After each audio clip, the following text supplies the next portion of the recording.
अस्सलाम वालेकुम नादरीन, आप यूट्यूब चैनल देख रहे हैं। मैं इमरान खान हूँ।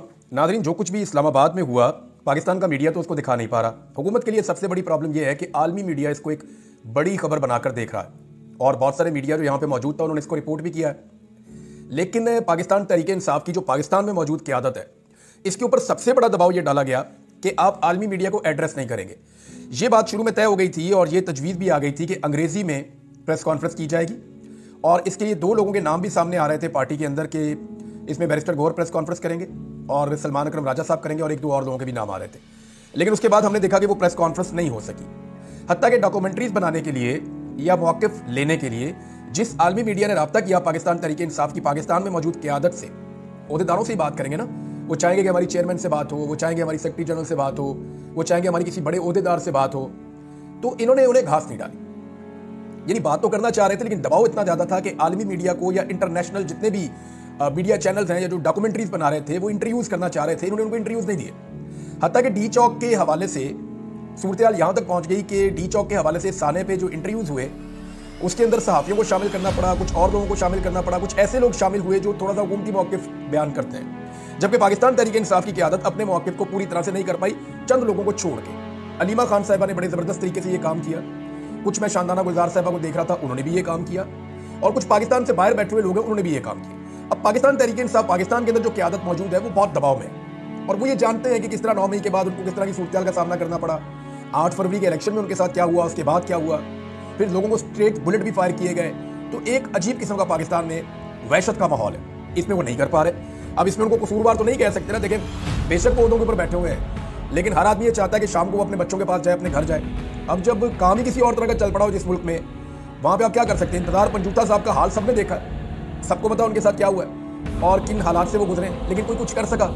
सुप्रीम कोर्ट ऑफ पाकिस्तान मौजूद है, जजेस मौजूद हैं, किसी ने कुछ नहीं किया बदकिस्मती से। चीफ जस्टिस कह रहे हैं कि वो दूर दराज इलाकों में जाके इंसाफ देंगे। इस्लामाबाद से उठाए गए इंतजार पंजूता को वो अभी तक इंसाफ देने में कामयाब नहीं हुई। अब आलमी मीडिया को एड्रेस करने के लिए पाकिस्तान तहरीक इंसाफ ने एक बड़ी ज़बरदस्त नई हिकमत अमली बनाई। इसके तहत जो है ना वो एक प्रोग्राम अभी वाशिंगटन डीसी में भी हुआ।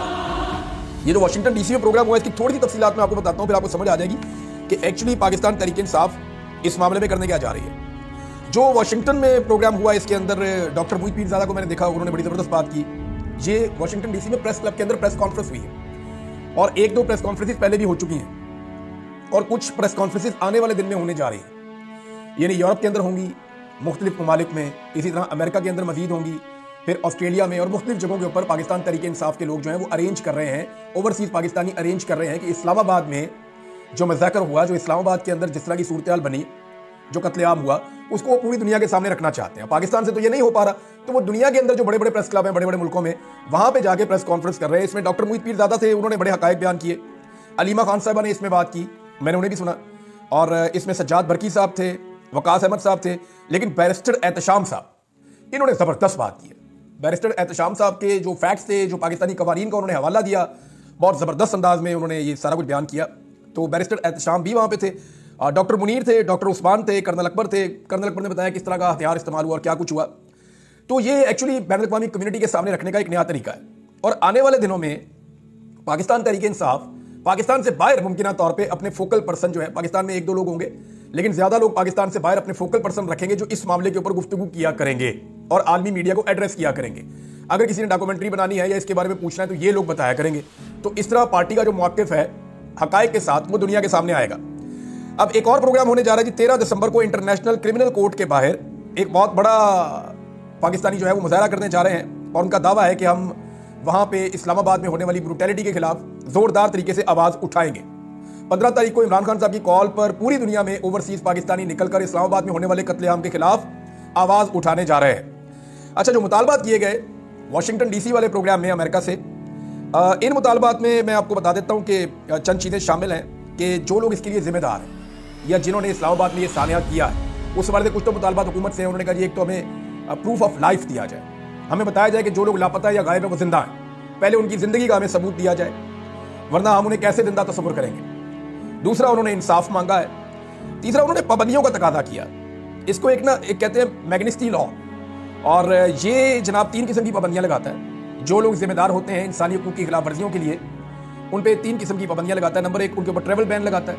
यही कानून जो है वीज़ा की पाबंदियाँ उनके ऊपर लगा देता है। और यही कानून जो है वो मगरबी ममालिक में उनके असासे भी मुंजमद करवा देता है। तो ये एक इस कानून के तहत वहाँ ओवरसीज़ पाकिस्तानियों ने प्रेस क्लब के अंदर ये डिमांड की है अमेरिका से। और दूसरा इन्होंने एक लेही लॉ है और इसको भी कहते हैं जी इम्प्लीमेंट किया जाए। ये मिलिट्री के हवाले से होता है कि अगर वहाँ पे कोई वॉर क्राइम्स हो रहे हैं या कोई ऐसी चीज़ें हो रही हैं जो नहीं होनी चाहिए थी तो उनके साथ जो सपोर्ट होती है उस सपोर्ट को वापस लिया जाए। तो अमेरिका के ऊपर इन दो चीज़ों का मुतालबा अमेरिका से भी इन लोगों ने किया। अब जो गवर्नमेंट है उसकी पूरी कोशिश है कि आलमी सतह के ऊपर किसी तरह भी ये मामला ना आ जाए। पाकिस्तान में तो उन्होंने काफ़ी हद तक कंट्रोल किया, लेकिन पाकिस्तान के करोड़ों लोग समझते हैं कि वहाँ पे जुल्म और बर्बरियत हुई। हर आदमी जानता है, जिसके आगे आप फाइट करेंगे, जिससे आप पूछेंगे, वो बताएगा पूरी कहानी, वहाँ पे जुल्म हुआ जी, गोली चल गई, लोग मारे गए और रियासत को इल्ज़ाम देगा। लेकिन दूसरी जानिब जो है वो चंद लोग इकट्ठे किए हुए हैं जिनकी ये जिम्मेदारी है कि वो ये कहें नहीं जी नहीं कुछ नहीं हुआ। पहले ये कह रहे थे गोली चली नहीं, पहले ये कह रहे थे गोली चली नहीं, फिर ये कह रहे थे कि एक भी लाश दिखा दें, एक भी बंदा ना जख्मी हुआ ना किसी का वहाँ इंतकाल हुआ, और अब ये कह रहे हैं जी गोली चली है, ये मानना शुरू हो गए। लेकिन जनाब आप लाशें दिखाएं।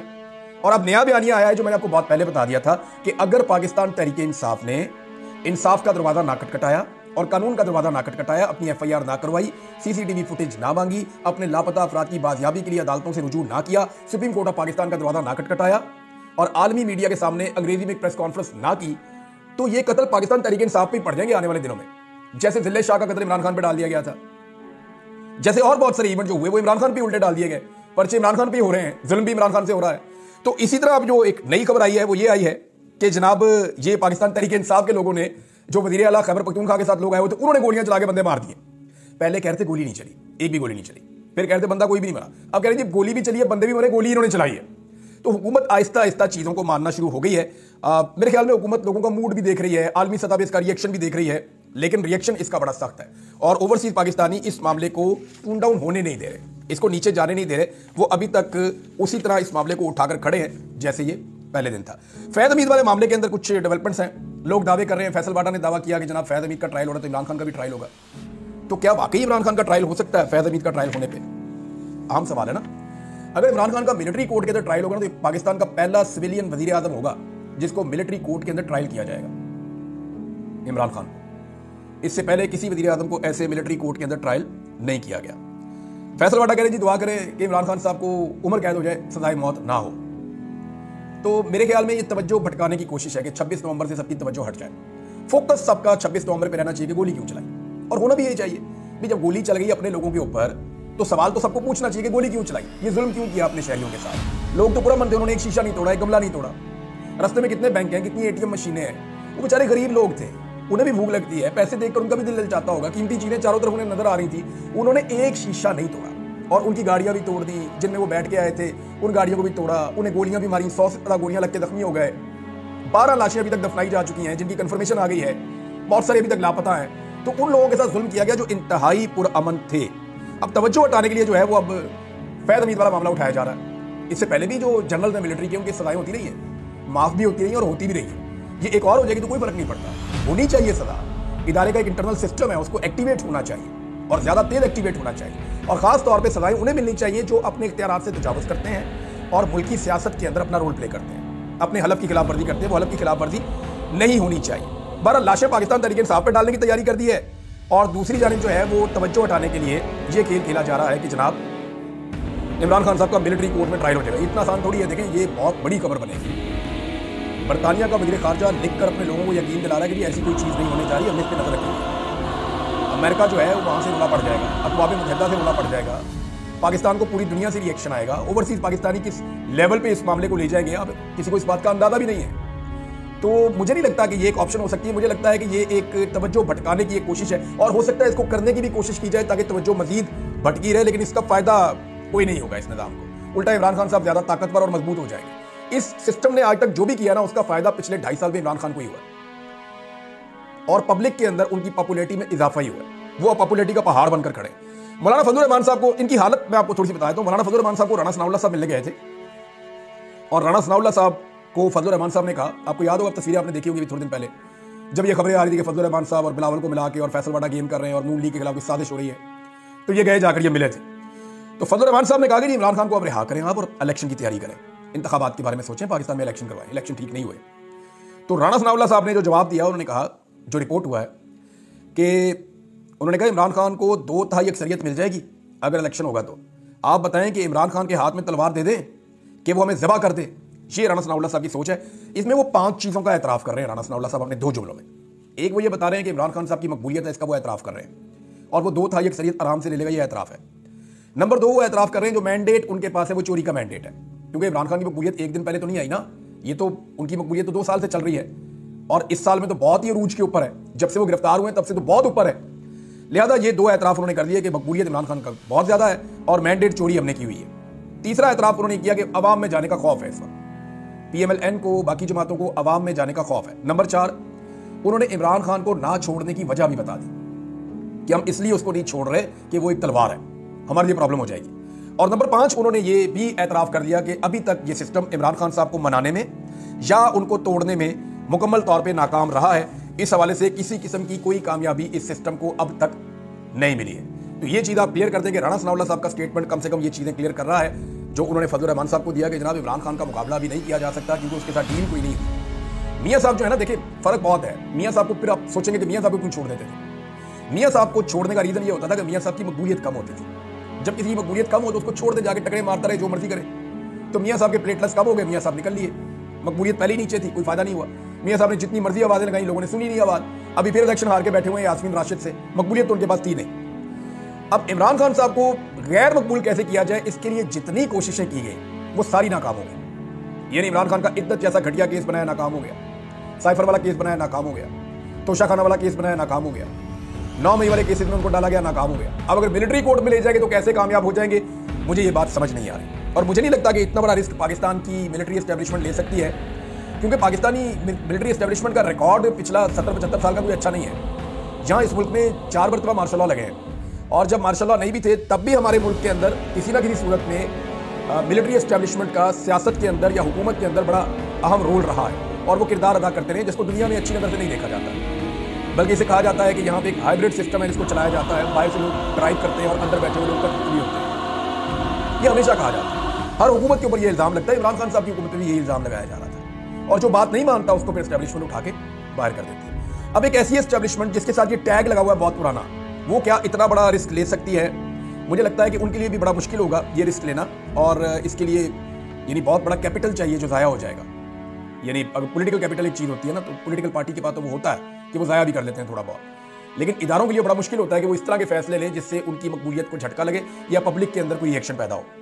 अभी तक तो चीज़ें हो रही हैं उसी तरह, लेकिन मुझे नहीं लगता कि ये इतना बड़ा स्टेप लिया जाएगा, और अगर लिया गया तो इसका जो रिएक्शन होगा आलमी सतह पे, ओवरसीज पाकिस्तानियों की जानिब से, पाकिस्तानियों की जानिब से, सोशल मीडिया के ऊपर, पाकिस्तान पे ऑन ग्राउंड और इंटरनेशनली, वो बहुत बड़ा और हैवी किस्म का होगा। मुझे तो ऐसा लगता है। इंसानी हकूक के आलमी दिन के ऊपर नाज़रीन 2 बंदों ने स्टेटमेंट दिए हैं। जरा दोनों बंदों के आप नाम देखें और दोनों बंदों के आप स्टेटमेंट देखें, आप हैरान हो जाएंगे कि ये बंदे ये बात कैसे कर सकते हैं। यानी एक शहबाज शरीफ साहब का स्टेटमेंट है इंसानी हकूक के हवाले से, और एक जो है वो मोहसिन नकवी का स्टेटमेंट है। शहबाज शरीफ साहब फरमा रहे हैं कि आज से 1400 साल पहले नबी अकरम सल्लल्लाहु अलैहि वसल्लम ने इंसानी हकूक का दर्स दिया। मोहसिन नकवी साहब का क्या कहना है इंसानी हकूक के बारे में? मोहसिन नकवी साहब कह रहे हैं हुकूमत इंसानी हकूक के तहफ़्फ़ुज़ के लिए पुरज़म है। ये वो 2 लोग हैं नाज़रीन जिनके दौर में कोई ऐसी खिलाफ वर्जी इंसानी हकूक की नहीं है जो पाकिस्तान में नहीं हुई। मोहसिन नकवी वज़ीर आला पंजाब थे निगरान, तो तब क्या हुआ सब जानते हैं। यानी रिकॉर्ड तशद्दुद हुआ है, रिकॉर्ड चादर और 4 दीवारी का तकद्दुस पामाल हुआ है। उस वक्त भी, जो अब मैं आपसे बात कर रहा हूँ, तो इस वक्त भी हज़ारों सियासी कारकुन जेलों में और सैकड़ों लापता हैं। अभी भी सियासी कारकुन कैद हैं, बच्चों की गिरफ्तारियाँ हुई हैं, ख़वातीन की गिरफ्तारियाँ हुई हैं, जबरी गुमशुदगियाँ हुई हैं, कानून साज यानी अरकान असम्बली उनको अगवा कर दिया गया है, उनको तशद्दुद किया गया है। रिकॉर्ड कंटेनर्स पाकिस्तान की तारीख में लोगों के रास्ते में लगाए गए हैं जो पुरअमन अपने इंसानी हकूक को एक्सरसाइज करने के लिए एहतजाज करने आ रहे थे। रिकॉर्ड आंसू गैस के शल फेंके गए हैं, और ये रिकॉर्ड जबर है, जुल्म है, फस्तायत है जो इन्होंने की है, और ये आवाज़ लगा रहे हैं इंसानी हकूक के लिए, तो बहुत अजीब लगता है, लेकिन इन्होंने आवाज़ उठाई है।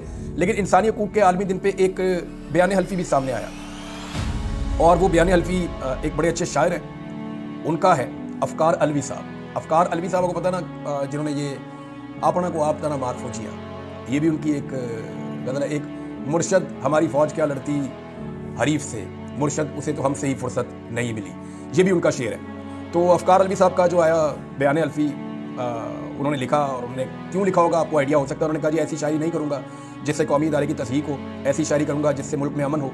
अफकार अलवी का इंतशारी शायरी से तौबा करने का मुबैना हलफनामा सामने आ गया। फिर उन्होंने कहा जी मैं अपने शेरों को डिसोन करता हूँ, और वो मैं ये कहता हूँ कि मेरे नहीं है, और मैं आइंदा कभी ऐसी शायरी नहीं करूँगा जिससे इदारे को, उसकी शोहरत को नुकसान पहुँचेगा। तो ये जनाब अफकार अलवी साहब के साथ हुआ। तो मेरा एक सवाल है, छोटा सा सवाल मेरा ये है कि अगर कोई आदमी ऐसा कोई बयान अलवी लिख कर देता है या उससे कोई ऐसी चीज़ लिखवा ली जाती है या ले ली जाती है, तो क्या उसकी सोच बदल जाती है या उसका सोचने का दाविया बदल जाता है? अगर किसी की सोच नहीं बदल सकती तो लोगों की सोच बदलने की ज़रूरत है। आर्गूमेंट के जरिए लोगों से बात करने की ज़रूरत है, अपने लोगों को कायल करने की ज़रूरत है, टेबल पे बैठ के एंगेजमेंट्स करने की ज़रूरत है। इस तरह नफरत बढ़ती जाएगी। एक सर्टेन टाइम पीरियड तक लोगों को दबाते जाओ दबाते जाओ दबाते जाओ। लोग जब उनको मौका मिलता है वो एक स्प्रिंग की तरह ऊपर आते हैं और फिर रिएक्शन होता है। लिहाजा वो जो फॉर्मूला है ना उनका, इरफान सिद्दीकी साहब वाला, कि प्रेशर बनने ही ना दो, हल्की हल्की हवा निकलती रहे, सीटी बजती रहे, तो ये चलने देना चाहिए काम। जो लोग तनकीद करते हैं उनको तनकीद का मौका देना चाहिए ताकि थोड़ी थोड़ी तनकीद होती रहे, लोगों का कैथारसिस होता रहे। एक लिमिट तो सारे क्रॉस नहीं करते, लेकिन जिस तरह की चीज़ों में या जिस तरह के माहौल में लोग बड़े होते हैं उनके शिकवे भी उसी तरह के होते हैं, उनके गिले भी उसी तरह के होते हैं। ये शायरी कभी भी मकबूल हो ही नहीं सकती पब्लिक के अंदर अगर इसमें रियलिटी ना हो। यानी ये शेर आपके नहीं है, बहुत पुराने हैं, लेकिन तब मकबूल ही नहीं हुए। लेकिन जब लोगों ने गुज़िश्ता 2-2.5 सालों में, जुल्म तो बहुत पुराना हो रहा है, ऐसा नहीं है कि सिर्फ पीटीआई के साथ हुआ, सारी जमातों के साथ हुआ, नून लीग के साथ भी हुआ, पीपल्स पार्टी के साथ बहुत हुआ, बाकी जमातों के साथ भी हुआ, तहरीक लबैक के साथ भी हुआ। तो जुल्म तो अभी पीटीएम वालों के साथ जुल्म हुआ, बलूचिस्तान में हमारे भाइयों बहनों के साथ जुल्म हुआ। तो जुल्म तो बहुत पुराना है, लेकिन ये शेर लोग अब ज्यादा बोल रहे हैं, सुन रहे हैं, लिख रहे हैं। क्यों? क्योंकि लोगों को इदराक हो रहा है कि ये ठीक बात कर रहा है। तो आर्गूमेंट किया जाए, बैठ के बात की जाए, चीज़ों को बेहतरी की जानिब लेकर जाएं ताकि इन चीज़ों का असर खत्म हो जाए। ये नहीं हो सकता कि, यानी मुझे एक दौर याद है ना कि जब कोई बात करता था तो लोग सारे खड़े हो जाते थे एकदम कि नहीं, ये नहीं हो सकता, हम मानेंगे नहीं ये बात। लेकिन आज अगर आप उन्हीं इदारों के हक के अंदर बात करते हैं तो लोग आपके खिलाफ खड़े हो जाते हैं। रीज़न क्या है? रीज़न ये है कि माशरे की सोच तब्दील हुई एक्शंस के नतीजे में। तो एक्शंस को बेहतर करने की जरूरत है, मुझे ऐसा लगता है। अब तक के लिए इतना ही। अपना ख्याल रखिएगा, अपने चैनल का भी। अल्लाह हाफ़िज़।